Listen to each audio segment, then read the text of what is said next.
నేర్చుకున్నాక నెక్స్ట్ సంవత్సరం వరకు మళ్ళా ఒక 10,000 తీసుకొని మిషన్ తీసుకున్నా. మిషన్ తీసుకొని స్టార్ట్ చేసిన, టైలరింగ్ చేయడం స్టార్ట్ చేసిన.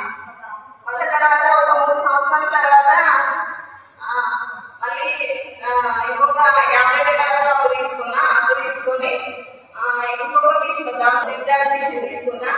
తీసుకొని ఆ 2 మిషన్స్ తో పాటు టైలరింగ్ చేసుకుంటూ నడిపించినాక కరోనా టైంలో మా భర్తకు ఏం పని లేకుండా అసలు లేకుండా హైదరాబాద్ లో క్యాబ్ డ్రైవర్ చేసేది. అయితే ఇక తనకు నేను ఇక్కడ పిల్లలకు చిన్న పిల్లలు మేము ఇక్కడ ఉండేది, తను హైదరాబాద్ లో ఉంటే ఇబ్బంది అయ్యేది. ఇక అట్లని చెప్పేసి ఒక సంఘంలోనే తీసుకొని కిరాణా స్టార్ట్ చేసింది.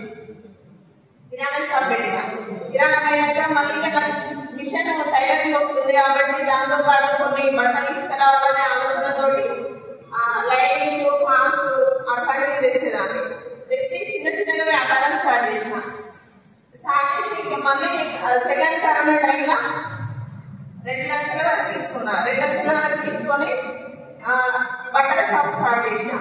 బట్టల షాప్తో పాటు కంగన హాలు, కిడ్స్ వేర్ అవన్నీ స్టార్ట్ చేసిన సార్. స్టార్ట్ చేసిన తర్వాత మా భర్త నేను కిరాణా షాప్ తీసుకుంటాను సార్, నేను ఈ షాప్ తీసుకుంటాను సార్. ఇంకా మళ్ళీ పోయిన సంవత్సరం ఒక 3 లక్షల లోన్ తీసుకున్నాను సార్. బ్యాంక్ నుంచి తీసుకొని డ్రోన్ తీసుకున్నాను సార్. డ్రోన్ నడిపిస్తున్నాం. ఇప్పుడు ఎలాంటి అప్పు లేకుండా